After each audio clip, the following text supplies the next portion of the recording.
Alright, here's where it all started. Cleveland's Public Square. The opening scene of a Christmas Story movie.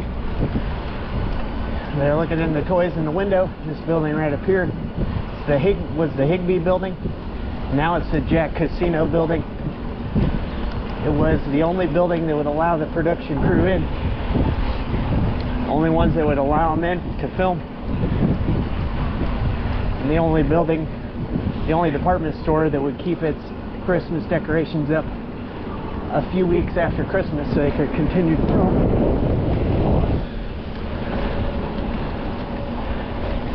This is Cleveland's Public Square. That's the Soldiers and Sailors Monument there. Not much to see here yet, but in a couple weeks, Christmas decorations will be going up. Alright, so there is the Higbee building. Higbee's, of course, is no longer in business. Back in '83, it was a local department store we had here in Cleveland.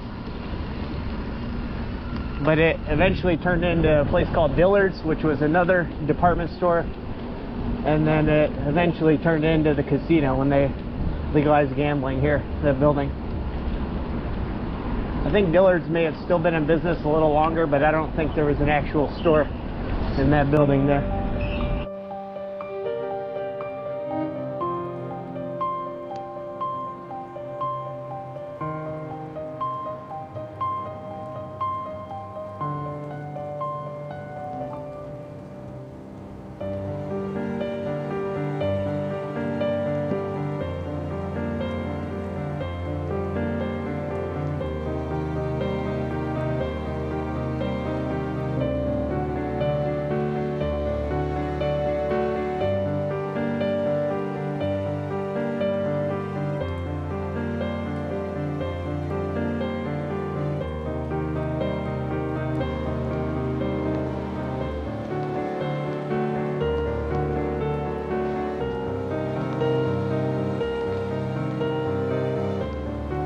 Let's go from here.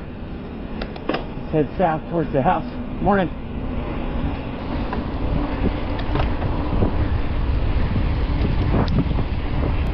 Heading south from downtown towards the Christmas Story house.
So fun fact, the year that they filmed A Christmas Story in Cleveland, there was actually no snow at all that winter.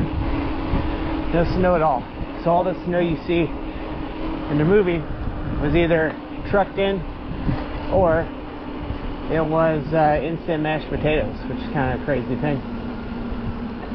No snow that winter.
There's the old steel mills you can see in the background. They were the background for the movie. Indeed. It's a big highway. Footbridge sure is handy. Pedestrian bridge. Bike rider bridge today.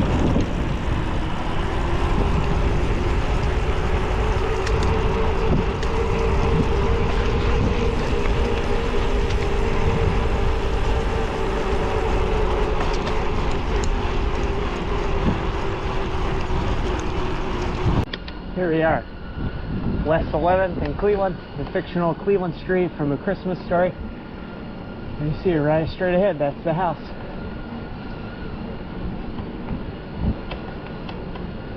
Christmas Story house with the leg lamp in the window. There's the Bumpus house. Their hillbilly neighbors with all the dogs.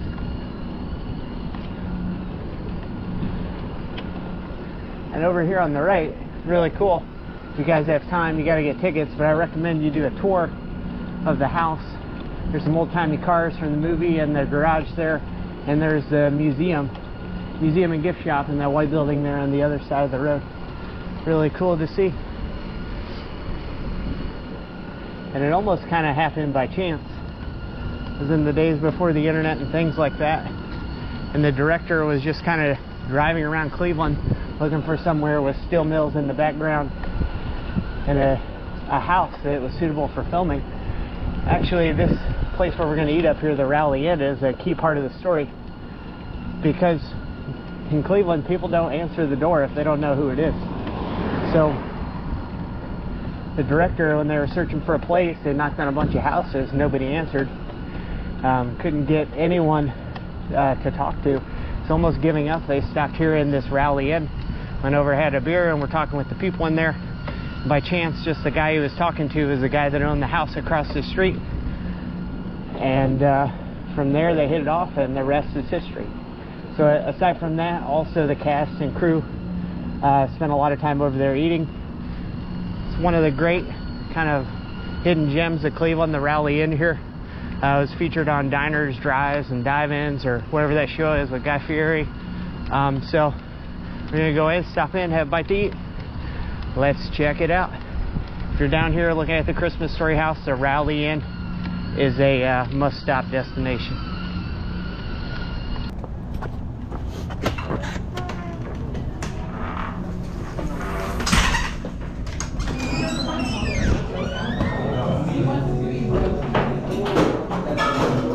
Hey, good morning.